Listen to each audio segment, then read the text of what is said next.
ating bomba ng tubig. Ayaw kumagas, ayaw makyat ng tubig. Siguro may diferensya ito, subukan nating ayusin. So ngayong araw na to, brown out ng isang araw dito sa amin, kaya walang tubig. Kung pansin nyo, may tangke kami. Yan. So mas maganda guys kung may may ganito kayong Jetmatic. Mas maganda may backup kayo na ganitong bomba. Kasi pag mag-brand out, magamit nyo, may magagamit kayong tubig. So subukan nating ayusin. Kung kaya ba nating ayusin kung ano ang diferensya. At saka ito, importanteng naka-close to. Kasi pag dito naka-close, di rin tatagas yung bomba. So let's go.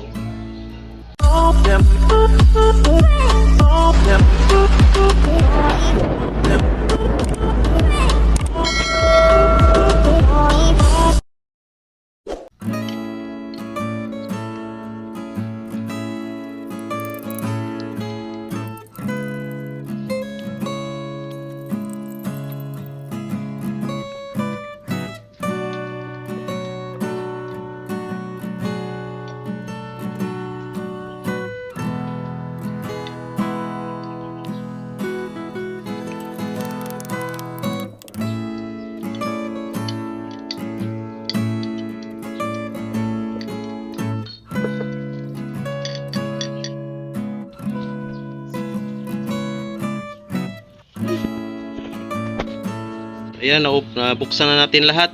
So ito, kung may makita nyo kunting mga maliliit na bato, baka ito lang yung naka diferensya na ayaw maggana.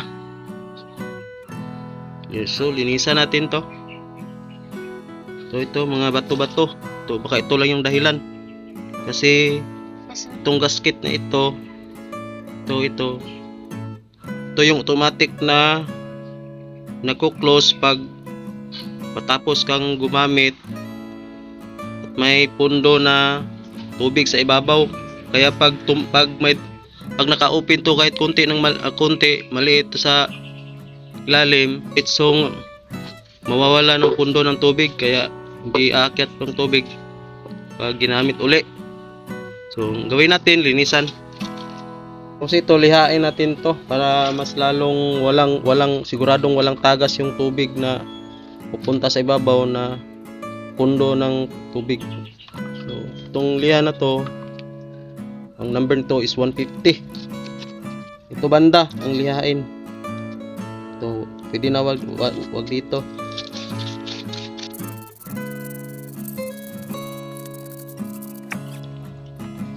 Subok natin takip kung wala na bang tagas.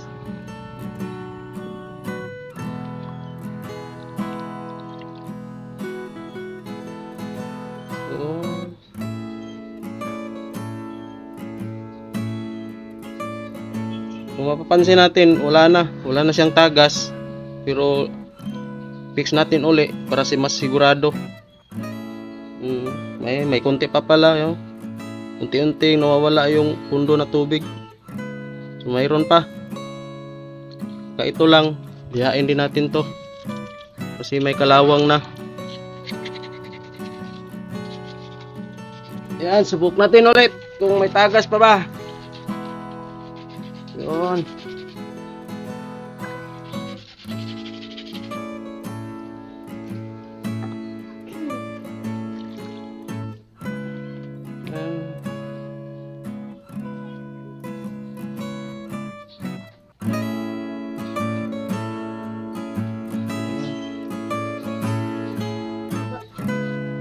So wala nang tagas. Ito lang yung diferensya siguro. Tapos ibalik natin yung katawan ng bomba para magkaroon na tayo ng tubig.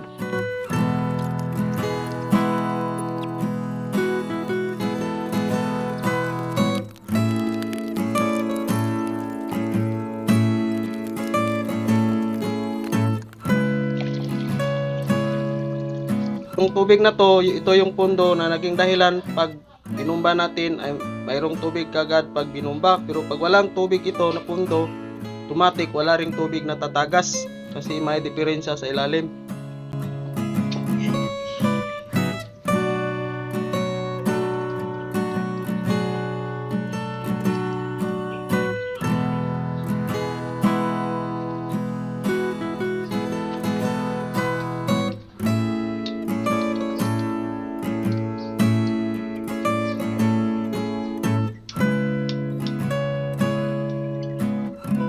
So, tapos na tayong magayos ng diferensya ng bomba. So, subukan natin kung tatagas ba o hindi.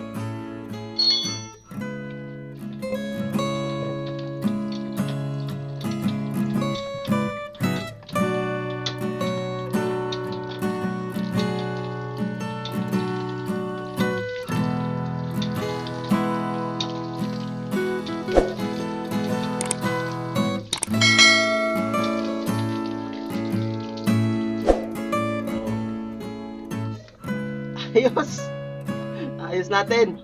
So, yun lang pala ang diferensya. Kaya kung may ganun kayong diferensya ng bomba, pag matagal na hindi na nagagamit, natural na kakalawangin yun sa loob. So, kasi ito bira lang ito nagagamit lang ito pag burn out, kasi backup lang to pag burn out. So ayun, hanggang dito lang tayo. Salamat.